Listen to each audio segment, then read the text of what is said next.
Hi everyone, it's Margaret here with 60 and Me. The other day I was wearing a t-shirt and I don't often wear t-shirts with words written on them, but this one said, "Be real, not perfect." And it was written in cursive letters, and I thought it was just a cute t-shirt, so I was wearing it. When my grandchildren came over and Max said, "Oh, Bubba, I like your t-shirt." He's very complimentary. I said, "Thank you." And I said, "You know what it says?" And he went, "No."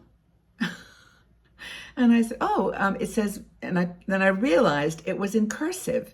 It was written in cursive script writing, and he didn't know what cursive was. And he's only 6 years old, so he's learning. But it's not something that comes into your vocabulary anymore because we don't use cursive writing in the world, except for one thing, which is to sign your name. And that, of course, is a very important important thing when you're in a world where you write checks. Well, you don't do that anymore, but you sign your signature on forms. And see, even that, it's changing. So cursive writing is not being taught in the schools. And so I sat down with him and I said, "Well, here's how you do cursive writing." And he was practicing, and we made it a little mission to teach him.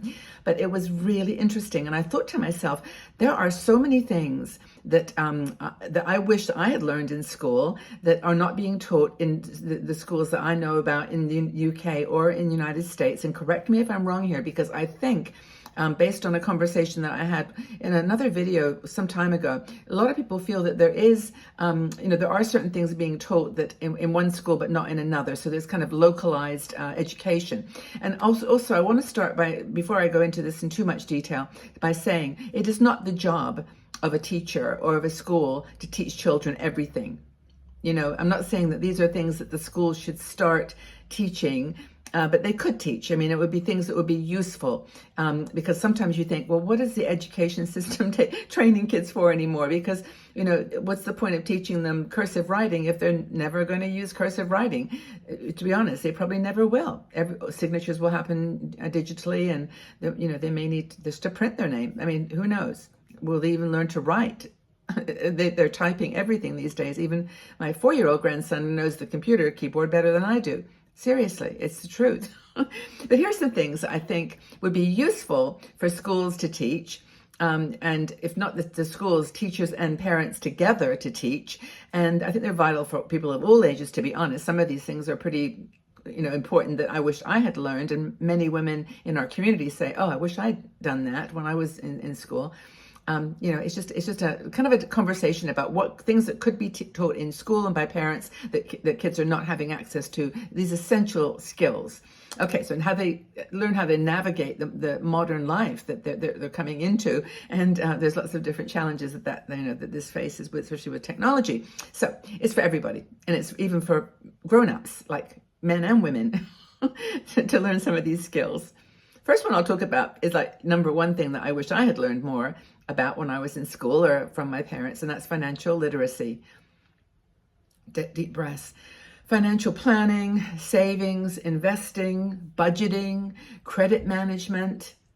It wouldn't have taken very long for someone to have given me a little course on the importance of those things and then led me to some resources. And that's actually maybe what we're saying here, is that the teachers and teachers particularly don't need to teach all this stuff. They just need to raise it as things that are important, and then say, ask your parents or learn this online.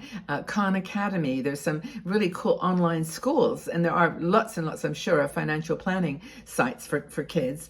And even the banks probably and financial advisors have their sites. But of course, everything's got a lens on it that you may want to avoid. But anyway, so those sort of basic things of credit management and the basics, totally appreciated by me. I didn't have them. I made big mistakes when I was growing up. I didn't have a lot of money to think about maybe back in those days, so it wasn't even possible to save. But anyway, financial literacy, I think, is one that's super important. The other is emotional intelligence and mental health. There is such an epidemic right now of mental health issues and emotional intelligence, new ways, neurodivergent brain activity, kids that were not, maybe not diagnosed as being autistic or having ADHD when they were younger, now, facing all kinds of different challenges. How do kids cope with stress? Do we teach meditation or some kind of breathing or exercise in class that helps kids when they're stressed? Like even before a test, have a 5-minute, just stop and breathe.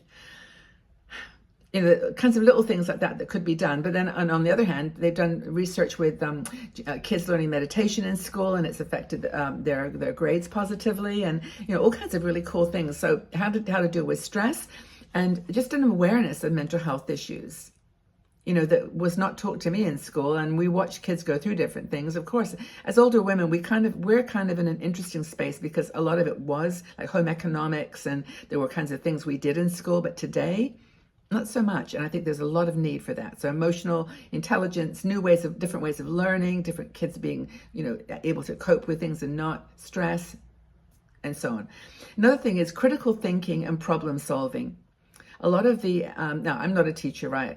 So a lot of the education that I know about is all about learning facts and then doing tests, learning the history of, whatever. And I know from my personal experience, when I was, I was recently well, not recently, but a few months ago on a tour in Spain, and we got on the bus, and every time the guide would go, in 1843, and then list like all the people, what they did and how they did, and it's like, I have no idea what problems they were trying to solve or what their culture was like. All I know is that they had 3 children and that one had polio and blah, blah, blah.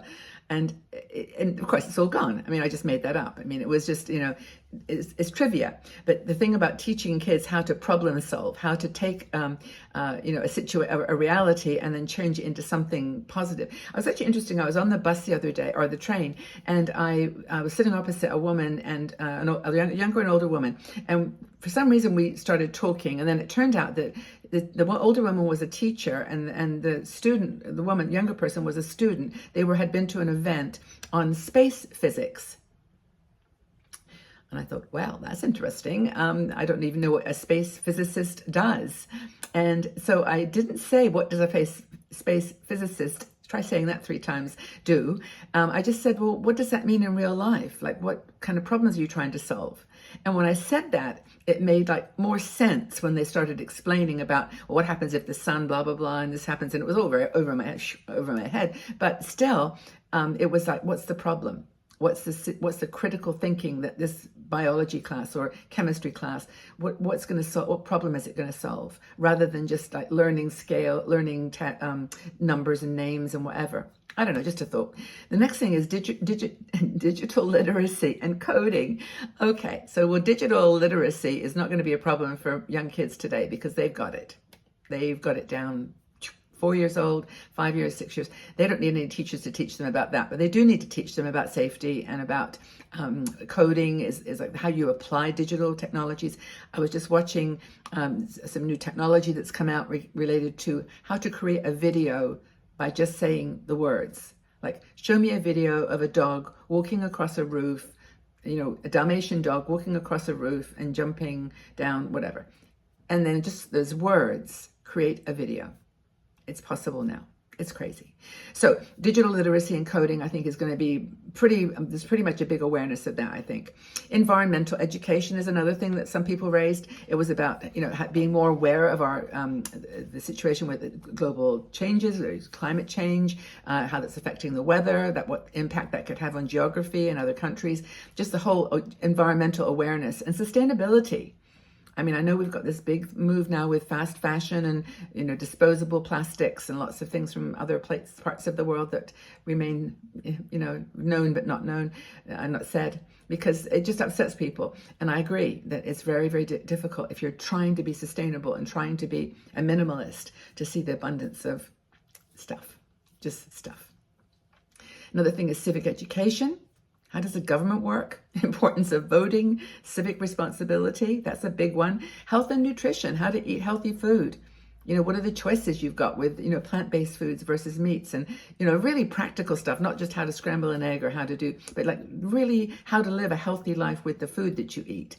Another thing is practical life skills, like sewing. I learned that, but sewing and knitting and, making, doing basic hardware repairs at home, how the tools that are available, and basic home repairs is super important.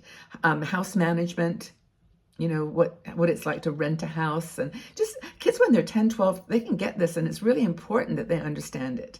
Their parents are dealing with it, and so they can be aware. Another thing that I think can be taught in schools more, although I think this is pretty much one that is being, and that's creativity and innovative thinking. I think that there's lots of incentive now around that in the schools, and that's perfect. I think that I think we're moving in a good direction there. But you know, tell me if you think I'm off the wall on this, and if there's any that I've missed. There is another one that I think is important to raise, and that is to teach global awareness of different cultures, different religions, different multicultural issues that are being raised, you know, because of politics and because of the complexities of the modern life that these young people will be living. And I think that global awareness of differences, acceptance, non-judgmental understanding, communication, all these things are really, really important. So those, I think, are, I don't know how many, maybe 10 different areas that I think the schools and the parents can be thinking about as they're educating young people today. And if you've got any that I've missed, or any that you feel strongly about that you'd like to discuss, use the bottom, the section under this video. That's what it's for. And I jump in with my comments, do my best to reply to as many as I can. If you do, by the way, want a smaller world to explore some of this stuff that I talk about, come join our Patreon group.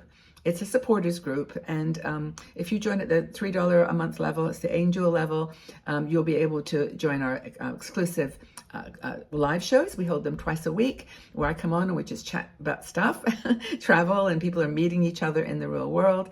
And also, you can also just join all of our different channels. We're on the website, YouTube.